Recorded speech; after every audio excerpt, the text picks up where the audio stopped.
매드맥스 시리즈만큼 들레즈 철학과 공명하는 게 또 있을까? 이 시리즈를 조금만 더 일찍 접했다면 뭔가 개념을 잡거나 이미지화하는 데에 수월했을 거야. 수많은 논문, 수많은 입문서를 읽는 것보다 이 영화 한 편 제대로 보는 게 훨씬 효과적이거든. 그만큼 하고 싶은 이야기는 많지만 오늘은 기계를 중점적으로 다뤄볼까 해.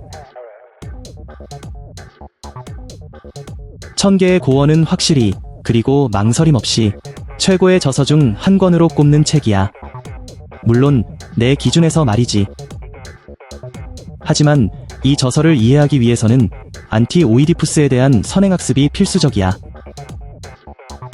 알고 있는 사람도 있겠지만 이 선행하는 저서 또한 만만치는 않아. 그렇다고 아예 시도조차 못할 그런 것도 아니지.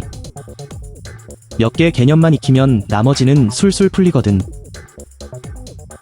화면 속에 보이는 건 안티-오이디푸스의 목차야.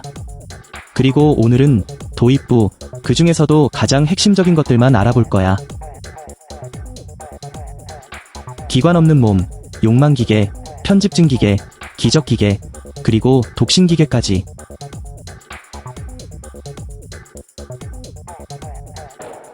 매드맥스 시리즈는 여러 작품이 있지만 오늘은 화면 속 두 작품을 중심으로 이야기를 풀어갈 거야. 왼쪽의 퓨리오사 사가는 2024년에 개봉했지만 오른쪽 2015년 작품보다 이전의 내용을 다루고 있어. 2024년의 것을 관람했을 때 비로소 모든 퍼즐이 맞춰지니까 가능하다면 왼쪽 작품부터 보길 권하고 싶어. 그리고 또 권하는 이유는 2024년의 작품이 좀 더 변화무쌍하기 때문이야. 뭐랄까, 주인공 퓨리오사의 자아 혹은 정체성이 어디 한 곳에 고착되지 않고 계속해서, 그리고 자꾸자꾸 다른 것으로 변모해가기 때문이지. 잠깐 이렇게 퓨리오사의 변화 과정을 봐두는 것도 좋을 거야. 무엇과 연결 접속하는지, 그리고 또 어디에 속하는지에 따라 그 정체성은 변화하기 마련이니까.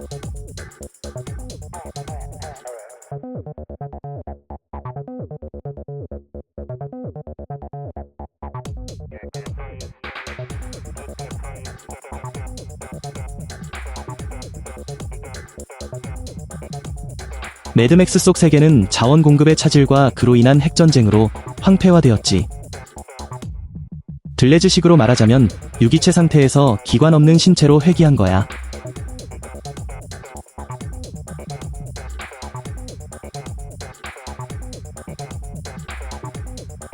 사막, 그러니까 유목민의 공간이야말로 기관 없는 신체를 나타내는 가장 좋은 표현 중 하나거든.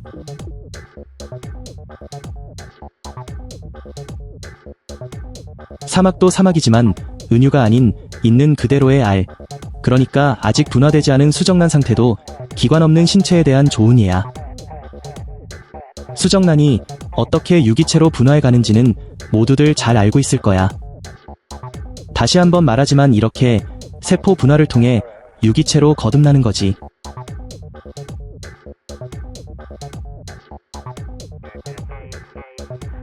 그러면 지구 같은 행성은 어떨까? 이렇게 보니 방금 전의 수정란과 정말 유사하지? 하지만 유기체는 앞서 본 것처럼 기관 없는 신체로 돌아가기도 하는 거야.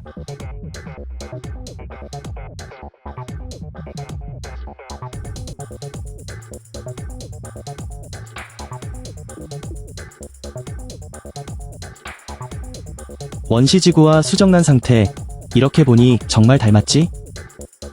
이들의 특징이라면 순수한 잠재성의 상태라는 거야.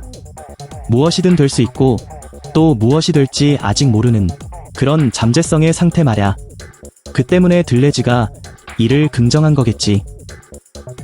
표현 방식은 다르지만 정신분석학자 프로이트와 라캉의 이론을 통해서도 이를 설명할 수 있어. 그건 바로 충동 이론을 통해서야.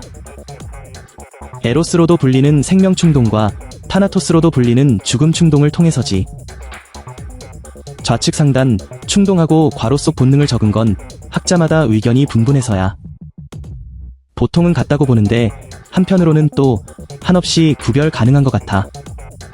어떻게 보면 들레즈 때문이지. 락항은 충동으로 표기했는데 그 논리를 반박하면서 들레즈는 본능이라 표기하기도 하고 때로는 혼용하기도 했거든.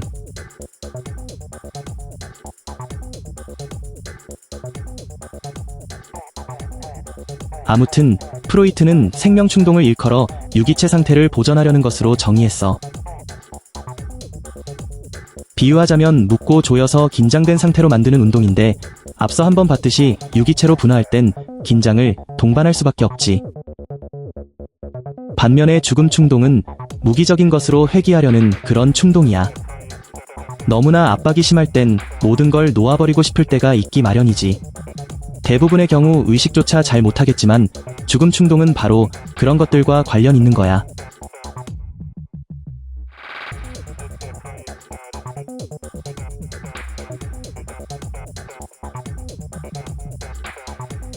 다시 한번 지구 같은 행성의 모습으로 나타내볼게.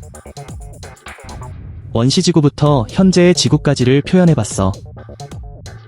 잠깐 왔다가는 우리 눈에는 지구가 죽어있는 것 같지만 실은 그렇지 않지. 지층화되고 분절되면서 기관 없는이 아니라 기관 있는 신체로 서서히, 아주 서서히 변모해왔던 거야. 기관 있는 신체, 이게 딱 맞는 표현인 것 같아. 지표 아래에는 여전히 마그마가 흐르고 있고 지표 위로 눈을 돌리면 손에 땀이 날 만큼의 많은 긴장이 있어. 우리가 뭔가 빽빽하게 채우고 있기 때문이야. 이완 다음에는 긴장, 그리고 긴장 다음에는 이완, 이렇게 세상은 순환하는 거야. 이제 어느 정도 이해했겠지만 이것은 죽음 충동이라는 그 뉘앙스와는 다르게 죽어버린 공간이 아니야. 다들 여기서 해방감, 자유로움, 탈출, 이런 것들을 발견했으면 해. 그리고 지금 화면에서도 볼 수 있듯이 존재들은 여전히 그리고 꾸준히 이곳을 터전 삼아 움직이고 있어. 예전과 달라진 점이라면 더 이상 어디에도 구속받지 않는다는 거야. 이제는 그저 흐름만이 있을 뿐이야. 기체 같고 또한 액체 같은 그 흐름들 말야. 따라서 들레즈는 유목민의 삶을 가장 이상적으로 봤어.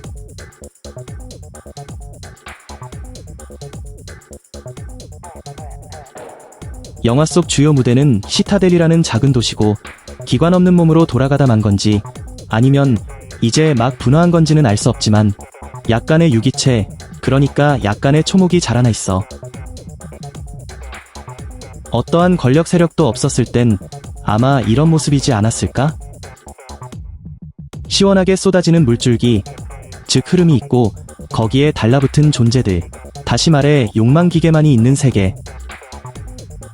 이제 본격적으로 기계에 대해 알아볼 텐데 기계 하면 보통 시계 속 톱니바퀴가 생각나지? 그러나 미리 말해두지만 너도 기계고 나 또한 기계야. 이게 무슨 소린가 싶겠지만 지금부터 하는 말에 귀 기울이면 어느 정도 수긍이 갈 거야. 여기 두 가지 종류의 기계가 있어. 하나는 앞서 말했던 시계 속 톱니바퀴, 즉 우리가 익히 알고 있던 그런 기계고, 다른 하나는 들레즈 시계의 욕망 기계야. 앞으로 보겠지만 이런 구별은 큰 의미 없어. 왜냐면 엄밀히 말해 이 둘은 모두 욕망 기계니까. 여기에는 다만 각자의 관점, 각자의 시각이 있을 뿐이야. 첫 번째로 기계론적 관점. 기계론적 관점은 세상을 한치의 오차도 없는 체계로 봤어. 한마디로 모든 존재를 시계 속 톱니바퀴로 본 거지. 따라서 당연히 이질성이나 우연성은 고려되지 않았어.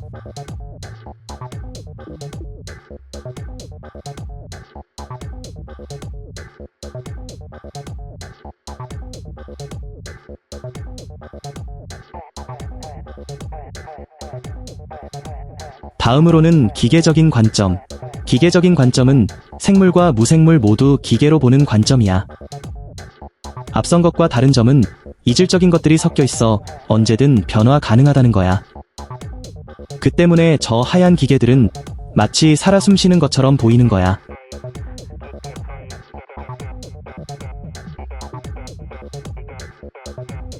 이 시리즈엔 기계적 관점에 다양한 욕망 기계가 등장해. 페달과 연결 접속된 채 칼날이라는 흐름을 연마하기도 하고, 버려진 고철, 즉 고철 흐름을 채취해서는 전투 차량을 만들기도 하지.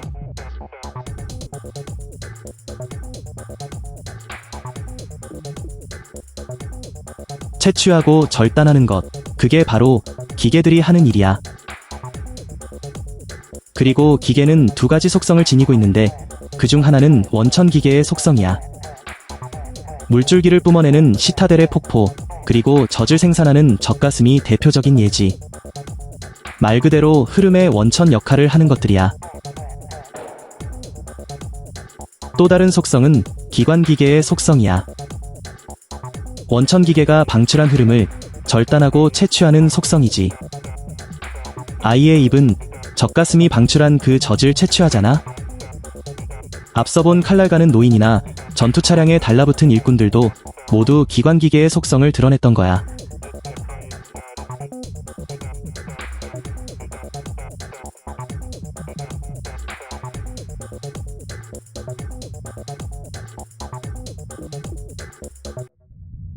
이번에는 금광에서의 채취 과정을 예로 들어볼게. 일단 한 가지 일러두고 싶은 건 금맥 또한 흐름이라는 거야. 앞서 지구의 지층화 과정에서 봤듯이 모든 것은 흐르는 법이지. 자, 이렇게 광산은 금맥이라는 흐름을 방출하고 곡괭이나 수레는 그 흐름을 채취 및 절단하고 있어.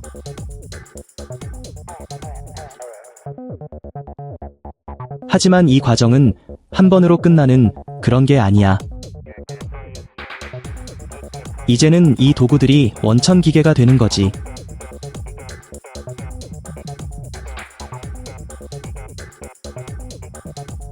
곡괭이와 수레가 싣고 온 그 흐름을 이제는 세공 공장이 채취 절단하는 거고,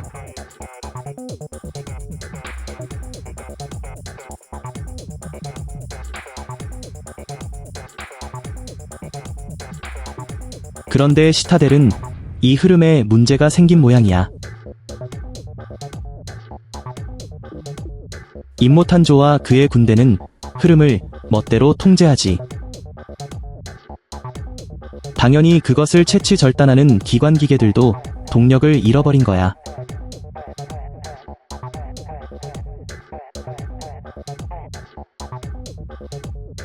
자, 또 한 번 정리할게.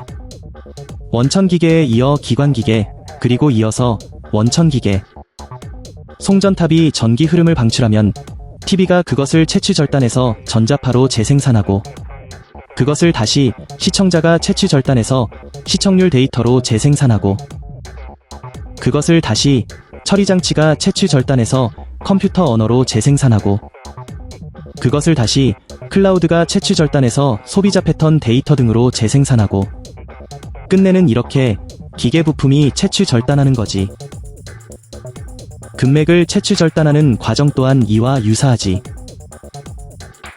앞서 세공 공장이 채취 절단한 그것을 이제는 은행이 채취 절단해서 화폐로 재생산하고, 그것은 다시 금본위에서 달러로 기축통화가 바뀔 때 자본이 채취 절단하고, 그것은 다시 기업들이 채취 절단해서 지구적 자본 흐름으로 재생산하고, 그것은 다시 국제상업법이 채취 절단해서 법조항으로 재생산하고, 그리고 끝끝내 법의 언어, 즉 언어가 그것을 채취 절단하지.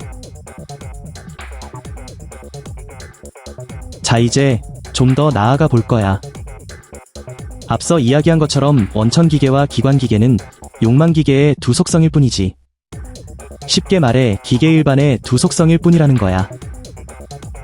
그리고 그런 속성은 욕망기계의 두 가지 양태, 즉 두 개의 모습으로 나타나지. 편집증 기계, 그리고 또 기적기계로 말야. 그리고 이렇게 3차원으로 보면 여전히 원천기계의 속성과 기관기계의 속성이 모두 있음을 알 수 있지. 그리고 하나 더, 독신기계가 있는데 이것은 순차적으로 알아볼 거야.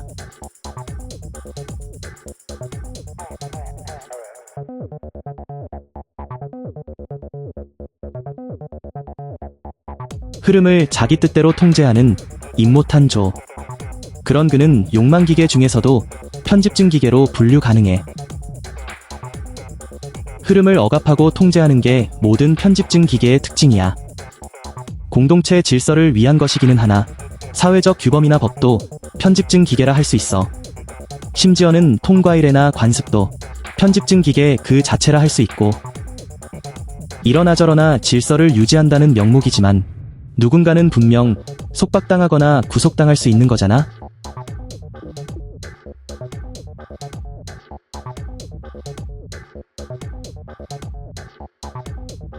이런 편집증 기계는 아주 개인적인 흐름마저도 통제하고 대상화하려 들지.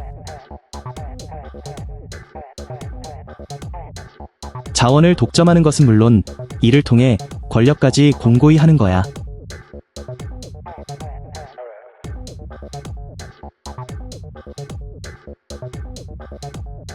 매드맥스 속 세계는 나름 삼권 분립이 되어 있어. 하지만 식자재를 독점한 임모탄 조가 가장 큰 발언권을 갖고 있지. 그러나 이렇게 억압이 강해지다 보면 반대 세력이 등장하기 마련이지.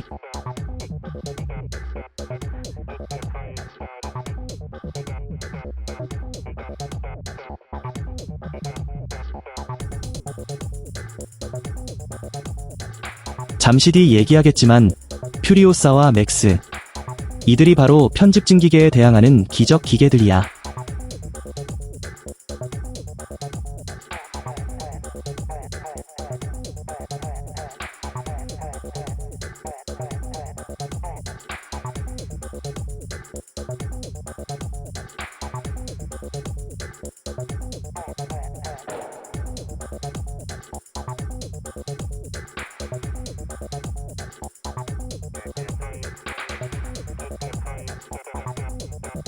임모탄 조를 처단한 그들은 다시금 흐름을 가동시키지.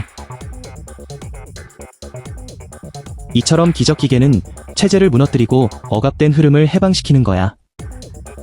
한때는 지식마저도 소수가 독점하고 있었지만 누군가 인터넷을 보급함으로써 그 지식을 널리 퍼뜨렸잖아.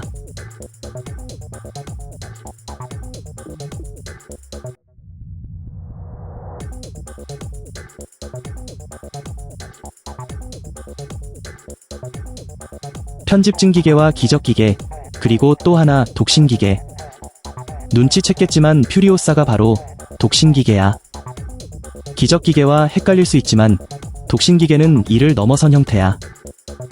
다른 욕망 기계들처럼 기관 없는 신체 위에서 작동하나 독자적으로 흐름을 창출하고 그리고 완전히 새로운 것들을 생산하거든. 이때 생산되는 것이 바로 노마드적 주체야. 새로운 업무 방식이나 혁신적인 작업 구조가 예가 될 수 있는데 차근차근 설명해 볼게.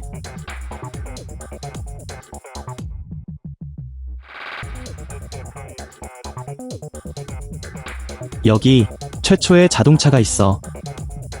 뚝딱뚝딱 만든 거라 단품목의 소량 생산이지. 그래서 얼마 지나지 않아 모종의 편집증 기계와 맞부딪혀. 투자자의 압박일 수도 있고 단순 자금난일 수도 있어. 이때 컨베이어 벨트 같은 새로운 기술이 도입되는데 이게 바로 독신기계야. 그리고 이러한 독신기계는 노마드적 주체를 생산하는데 이 경우는 혁신적인 작업 구조지. 이렇게 독신기계였던 컨베이어 벨트가 널리 보급되면서 이제는 새로운 질서의 일부로 자리 잡아. 이는 독신기계가 기적기계로 변모한 상태지. 알다시피 새롭고 놀라운 것들도 이내 평범해지잖아? 자, 이제 또 편집증 기계가 도래했어. 대공황, 그리고 값싼 외국 브랜드의 역습이야. 그리고 때마침 독신 기계가 등장하지.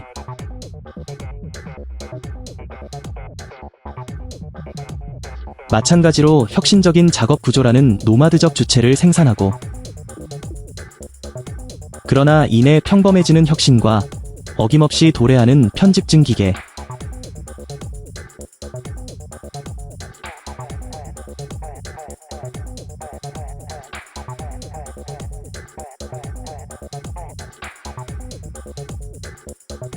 마지막으로 하나 일러두고 싶은 건 노마드적 주체는 결코 범주화할 수 없다는 거야. 때로는 사람들일 수도 있고 때로는 추상적 개념일 수도 있지. 퓨리오사가 만들 새로운 공동체나 연대도 노마드적 주체로 볼 수 있어. 심지어는 편집증 기계조차 상황에 따라서는 평범한 기계처럼 보일 수도 있다는 거야. 즉, 원천 기계와 기관 기계의 속성을 지닌 평범한 욕망 기계처럼 말이지. 잠시 영화 중반으로 돌아가 보자면 임모탄 조와 그의 군대는 가스타운과 무기농장의 자원을 공급하고 그 대가로 뭔가를 받아오지.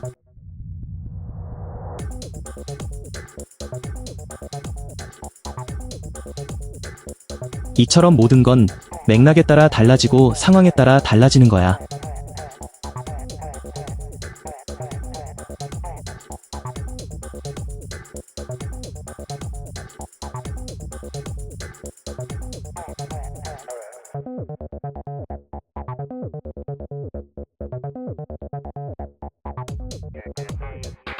그리고 당연히 기적기계 또한 편집증 기계로 바뀔 수 있어.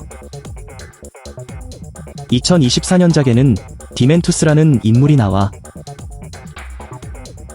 처음에는 분명 임모탄조를 괴롭히는 기적기계로 활약하지만 가스타운을 차지한 뒤로는 편집증 기계로 변하고 말지. 그러자 이제는 임모탄조가 기적기계로 느껴질 정도였어.